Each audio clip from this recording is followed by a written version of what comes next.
Growing up, my parents' marriage was nothing short of a nightmare. They were incompatible right from the start and would clash frequently. Imagine those volatile high school relationships where couples are constantly breaking up and getting back together, but my parents, instead of being able to walk away, were stuck in the same house, bound by marriage. They couldn't escape each other, and neither could I. From the moment I came into this world, I was plunged into an environment where screaming, shouting, and physical altercations were the norm. Their arguments would often start over something trivial, maybe a minor disagreement or a small misunderstanding. But the tension would escalate quickly into a full-blown war. It wasn't uncommon for these fights to become physical, with them hitting each other or throwing objects across the room. The sound of glass shattering or a heavy object slamming against the wall became as familiar to me as the loud sound of the TV playing in the background. As a young child, I could never understand why my parents were so angry with each other. All I knew was that their fights terrified me. Whenever they started yelling, my instinct was to cry. It was the only way I knew how to express the fear and confusion that their anger caused. But my cries for comfort or for them to stop were only met with more anger. They would turn their rage on me, shouting at me to stop crying. As a result, I quickly learned that my emotions were not safe to express, that even my fear and sadness were unwelcome in my own home. Hence, I stopped feeling safe around my own parents. The two people who were supposed to protect me and make me feel secure were the very ones who made me feel the most vulnerable and afraid. I couldn't trust them to keep me safe because they couldn't even keep themselves from hurting each other. As I grew older, I developed coping mechanisms to shield myself from the chaos.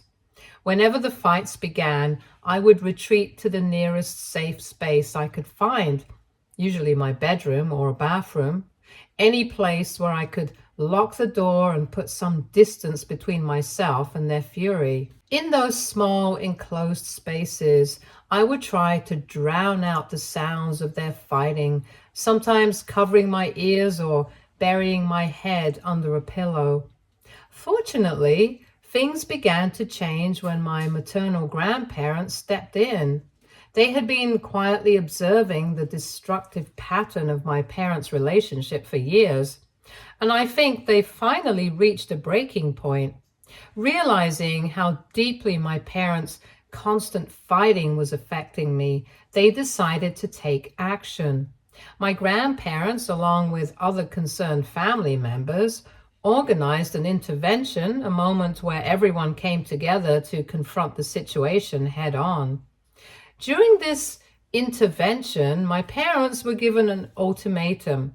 Either they seek professional help through marriage counseling or they separate. For the first time, it felt like someone was truly seeing the damage that their relationship was causing, not just to themselves, but to me as well. The intervention wasn't just about saving their marriage, it was also about saving me from the ongoing emotional turmoil. My family made it clear that the toxic environment was taking a severe toll on my mental health, and something had to change. Reluctantly at first, but eventually with some hesitation, my parents agreed to start marriage counseling. The process was slow and often painful for them, but over time, we could see that it was making a difference. The intense, explosive fights between my parents became less frequent, and when disagreements did arise, they were more controlled, more focused on communicating rather than attacking each other. It was as if they were slowly learning a new language, one of understanding and respect instead of anger and blame. Gradually, our home became a quieter place, not filled with constant tension and fear that had been the norm for so long. However, As their relationship began to improve, I started noticing something that left me feeling confused and a little hurt. My parents seemed to be pulling away from me. And before, even amidst their chaos, there had been some semblance of involvement in my daily life. My mom used to make breakfast for me, and my dad would drop me off at school. Small gestures that showed that they were still taking care of me in their own way. But as they focused more on repairing their marriage, these gestures began to disappear. Suddenly, my mom stopped waking up early and making me breakfast. My dad no longer insisted on driving me to school and would make excuses that he was too busy. Instead, they would hand me some money and tell me to take the bus or buy lunch if I needed it. It was a strange and unsettling experience. On one hand, I was relieved that the fighting had lessened and that our home was no longer a battleground. But on the other hand, I felt a new kind of loneliness. I understood that they were going through a lot, but I couldn't shake the feeling that I was being left behind. That in their attempt to fix what was broken between them, they had somehow forgotten about me. As time went on, my parents' focus on their relationship continued to grow, but it seemed to come at the expense of their relationship with me. They started going out more often, just the two of them, leaving me behind. They would head out for dinners or date nights, something they had never done before, and I was left at home, told to eat whatever leftovers I could find in the fridge. They also stopped asking me about my grades or showing any interest in how I was doing at school. I remember the few times I would excitedly share some good news about a grade I had worked hard for, hoping to get a smile or a word of praise. Instead, they would respond with indifference, barely acknowledging what I had said before turning back to their own conversation. When my 15th birthday was approaching, I wanted to have a celebration with my close friends. Up until that year, I had never been allowed to celebrate my birthday, and I had always just accepted it, never really pushing back. But this time, I was determined to have a party, to feel like a normal teenager for once. I worked up the courage to ask my parents if I could finally have a birthday party. My dad flatly refused, and my mom dismissed the idea completely, telling me that I needed to stop finding ways to waste more of their money. Her words cut deep, making me feel like I was a burden, like I didn't deserve to ask for anything. She continued to say how instead of asking for more things, I should find ways to repay them back for all the money that they have spent on me over the years. Normally, I would have let it go, swallowed my disappointment, and retreated into myself like I had so many times before. But something in me snapped. I was sad, frustrated, and filled with a kind of anger I hadn't felt before. Maybe it was my teenage hormones, or maybe it was the accumulation of years of feeling neglected. But I couldn't hold back anymore. I yelled at them, telling them that they had never really done anything for me apart from giving birth, and that they had never made me feel loved or cared for. I told them how it wasn't my responsibility to give them back anything, and asked them why they even had me in the first place if they resented me so much. Hearing my outburst, my mother, who had never laid a hand on me before, slapped me hard across the face. The sting of her hand on my cheek was sharp and shocking, but her words were even more painful. She told me that I had no right to speak to them like that I should be grateful just to be alive, and that I was lucky they had done as much as they had for me. I could feel my tears welling up. I turned to my dad, hoping he would step in, hoping he would defend me or at least comfort me. But he only shook his head. Disappointment etched across his face. He told me that I was getting older now, and it was time for me to grow up and learn to behave properly. He said I shouldn't be fighting with them over something as trivial as a birthday party, and that I was acting like an immature child. Their words crushed me. It was clear to me then that in their eyes, my feelings, my desires didn't matter. And that night, I cried myself to sleep, feeling more alone than I ever had before. In the days following my outburst, the atmosphere at home grew even more tense. My mother never apologized for slapping me, and there was no acknowledgement of the pain or hurt I had expressed. It was as if that night had never happened. My parents now seemed to go out of their way to avoid any interaction at all.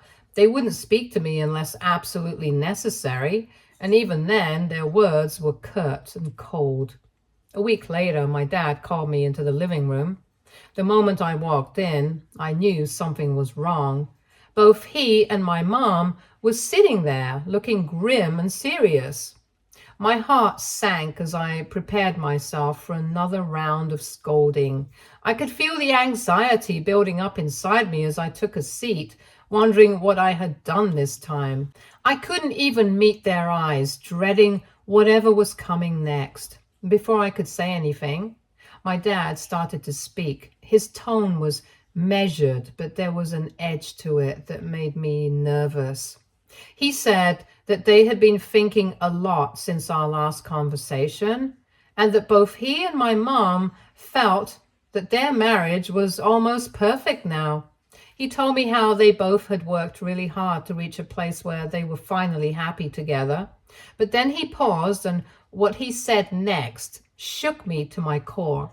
He continued saying that there was still one major issue standing in the way of their happiness, one big mistake that they needed to address in order to truly move forward towards a happy marriage.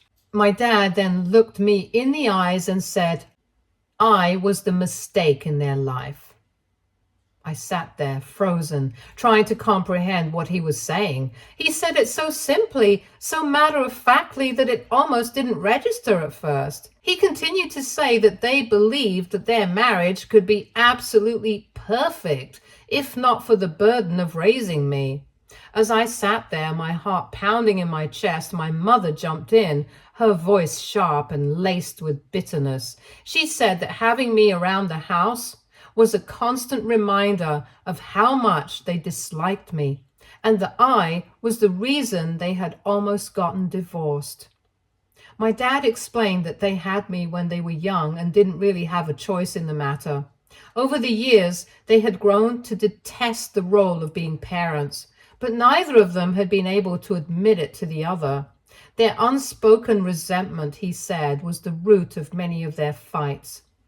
He went on to tell me that after they started going to counseling, both of them quickly realized that they shared the same feelings. Feelings of dislike towards me, their own child. They had then tried to salvage their marriage by emotionally distancing themselves from me, but apparently that wasn't enough. My recent rebellious behavior had been the final straw for them. It had made them realize just how much of an inconvenience I was in their lives. They wanted to start fresh and to live their lives without being reminded of what they now saw as the biggest regret of their relationship. I sat there, paralyzed by the weight of their words, as if time had slowed down and everything around me had lost its meaning. The people who had raised me, who had always been the center of my world, had just torn apart everything I thought I understood about love, family, and belonging. As if this wasn't enough, my mother then went on to announce that they wanted me to move in with my grandparents soon. She continued, almost nonchalantly, saying that if my grandparents didn't want to take me in, just in case, then I would have to figure something out on my own, whether that meant living with a friend or fending for myself. She didn't seem to care. The way she said it, so detached and indifferent, made it clear that she and my father were done with me. They had already moved on in their minds. erasing me from their lives as if I had never existed. I looked at them, searching for any sign of remorse, any hint that they might change their minds, but all I saw were cold, resolute expressions. There was no love in their eyes, no compassion, nothing that even remotely resembled the parents I had desperately longed for all these years. I was devastated, shattered by the realization that the people who brought me into this world, who were supposed to love and protect me, had decided that I was disposable. That evening, I sat, reeling in my room after this entire conversation. I still couldn't believe that they had asked me, still a minor, to leave the house. They expected me to fend for myself and to find my own way because they were done with me, done with the responsibilities of parenthood, done with the mistake they claimed had ruined their marriage. I couldn't breathe, couldn't think. I was overwhelmed with disbelief and pain, struggling to process the fact that my own parents were abandoning me, casting me aside as if I were nothing. When my mother informed her parents of their decision to kick me out, my grandparents immediately came to my rescue. The moment they arrived, I could see the fury in my grandmother's eyes. She was livid, practically shaking with anger at what my parents were doing to me. Her voice, usually so gentle, was sharp and fierce as she confronted my mother, demanding to know how she could do something so heartless. My dad tried to justify their actions, arguing that they never wanted me in the first place and had only kept me because of my grandparents' insistence. He told them that since they cared so much about me, it was now their responsibility to take me in. The way he spoke about me as though I were just an obligation they had been forced to endure cut through me like a knife. But my grandparents didn't back down. My grandfather, calm but firm, turned to me and told me to pack my clothes, gather all my important documents. I was in a daze as I stumbled back to my room, tears streaming down my face. As I hastily shoved my belongings into a bag, my hands trembling, I couldn't stop crying. The thought of leaving the only home I had ever known was tearing me apart. I knew I was lucky to have my grandparents there to take me in, but it didn't lessen the pain of being rejected by my own parents. With every item I packed, I prayed that my parents would change their minds, that they would come to their senses and realize what they were doing. I wanted so desperately for them to stop me, to tell me that they had made a mistake, that they loved me and wanted me to stay. But no such words came. When I finally walked out, my grandparents were there, ready to help me carry my things. I glanced back at my parents, hoping for some sign of regret or hesitation, but they didn't even look up. They sat at the kitchen table, holding each other's hands, ignoring me. The sight of them sitting there, united in their decision, broke what little was left of my heart. It was at that moment that I realized that my parents only cared about each other, and they had chosen to hold on to their relationship at the expense of their own child. Those first few weeks after I moved into my grandparents' house were some of the darkest days of my life. Every night, I was haunted by nightmares about my parents, terrifying dreams that left me waking up in the middle of the night drenched in sweat, tears streaming down my face. I would lie there, shivering in the darkness, unable to shake the overwhelming sadness that came from being abandoned by my own parents. I also started falling ill frequently, my body reflecting the trauma I was going through. My grandfather, worried about my health, took me to see a doctor. After a few examinations, the doctor gently explained that the stress I was under was taking a serious toll on my mental health. The weight of my emotions was manifesting in physical ways, breaking me down little by little. I could feel myself slipping further into a pit of despair. I stopped taking care of myself, eating irregularly, and losing interest in everything that had once mattered to me. My grades at school began to plummet. I missed my parents so much that it hurt. I kept hoping, wishing that they would call me, that they would realize that they had made a mistake and take me back. But the phone never rang. In moments of desperation, I would try to call them myself, clinging to the hope that hearing my voice might remind them that I still existed and I was still their child. But each time, they ignored my calls, letting them go unanswered. I would send my mother texts, pouring my heart out, begging her to come and take me back home. But all she would do was leave me on read. Her silence, a cruel reminder of how little I now meant to her. The weeks dragged on, each one heavier than the last. I was living in misery, my heart breaking a little more each day as I grappled with the reality that my parents had truly left me on my own. Then one day, as my grandmother was combing my hair, something she did to comfort me, to try and bring some normalcy back into my life, she suddenly broke down in tears and she cried openly, her hands trembling as she held the brush. Through her sobs, she told me how much she wished I didn't have to go through this, how she and my grandfather just wanted to see me happy again. Watching my grandmother cry, I felt a pang of guilt and a wave of realization wash over me. Here was someone who loved me deeply, who was hurting just as much as I was, if not more, because she couldn't take my pain away. At that moment, I understood that I couldn't keep letting myself fall apart.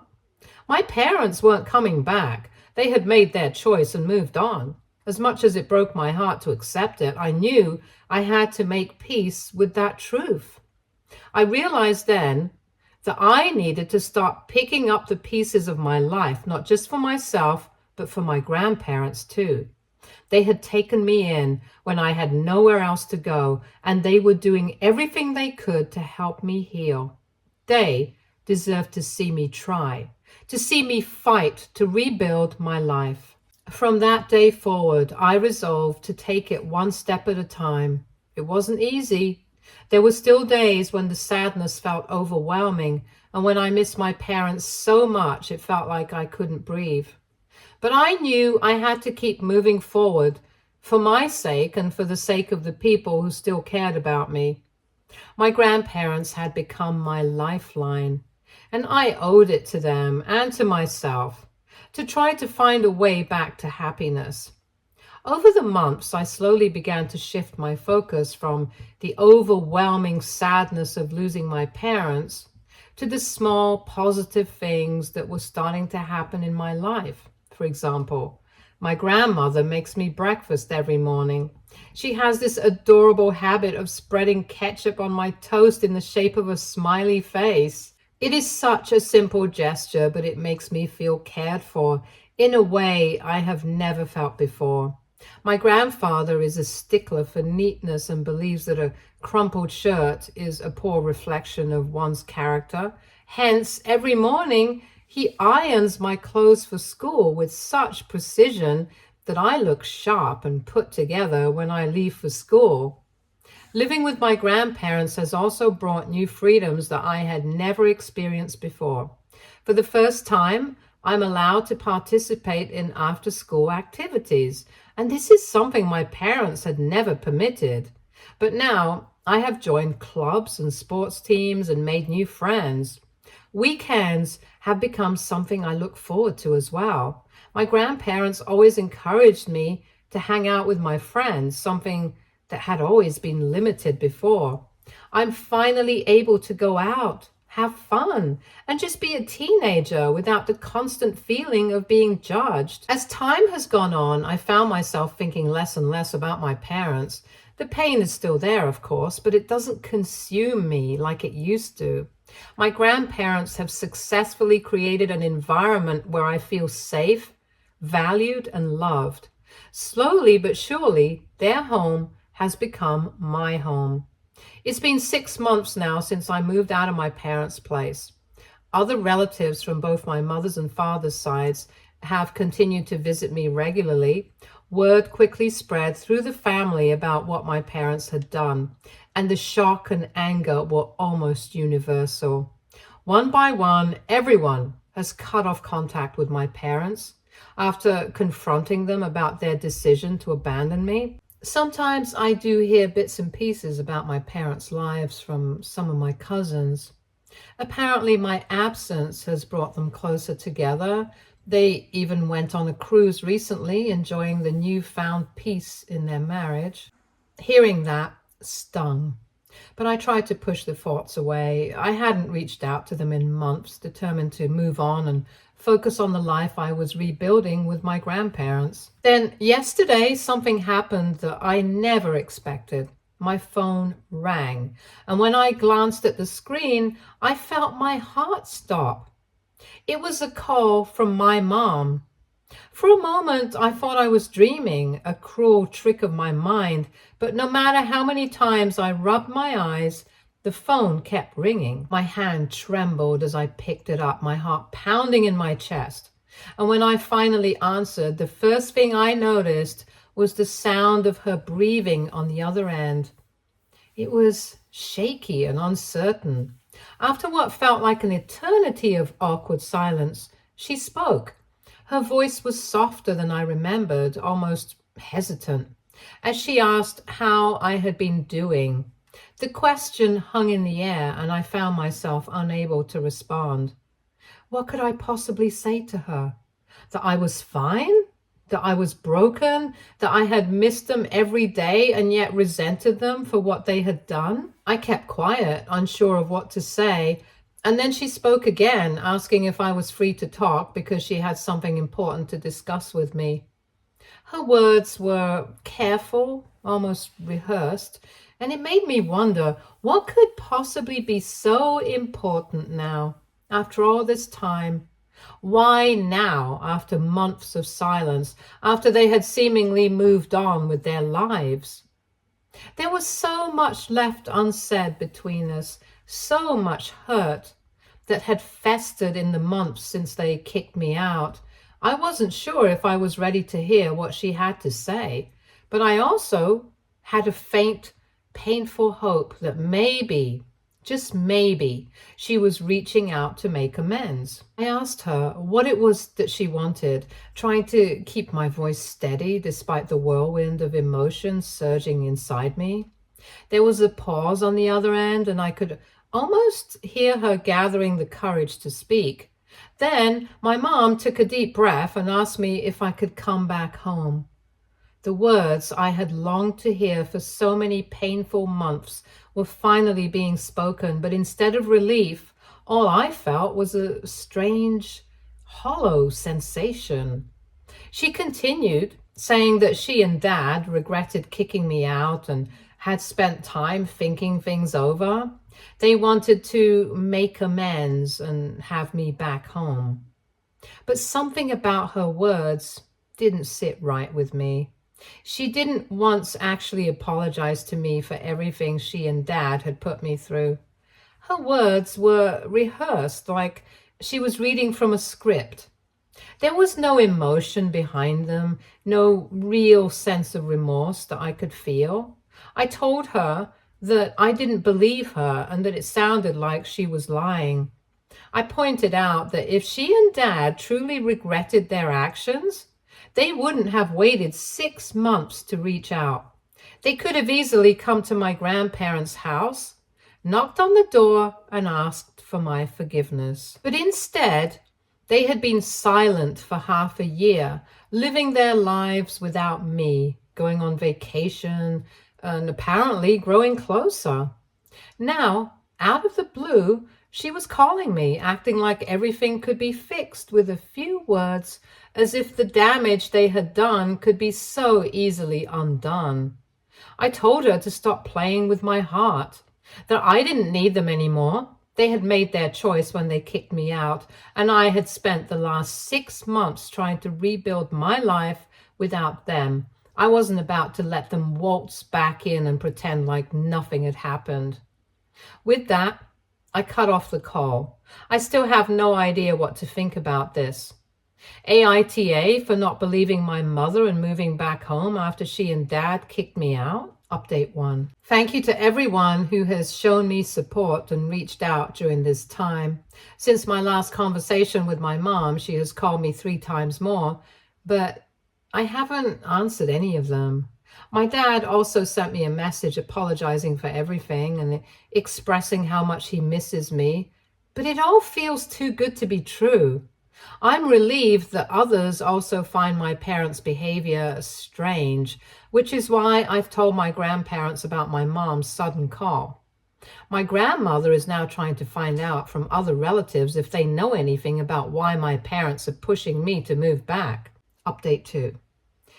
It turns out we were all right because the truth has finally come out. One of my relatives on my dad's side just confirmed that my paternal grandparents have drawn up a new will. My dad, being their only child, is supposed to inherit everything. However, in their new will, they've added a condition. For my dad to access the inheritance, they need my signature as well, and the money has to be equally divided between me and him. If I don't sign the papers, the entire inheritance will be donated to charity. My paternal grandparents have stayed in touch with me, and like everyone else, know how my parents abandoned me. I'm sure this is their way of trying to bring my parents and me back together. However, it's now clear that my parents only reached out to me because they're afraid of losing this inheritance if they don't continue to have a good relationship with me. It's clear they want me to move back in so that if and when my paternal grandparents pass away, I won't resist signing for the inheritance. Update 3. My maternal grandparents have since talked to my parents and warned them that we now understand their true motive for reaching out to me. My mom tried to backtrack, claiming it wasn't just about my paternal grandparents' will and that I would also benefit from the inheritance, so I should consider my future. But my grandmother wasn't swayed by her argument. She responded by telling my mother that she was no longer considered her daughter and expressed shame over how inhumane she had become. In the wake of that confrontation, I decided to block my parents. I will continue to live with my grandparents as I have for the past few months.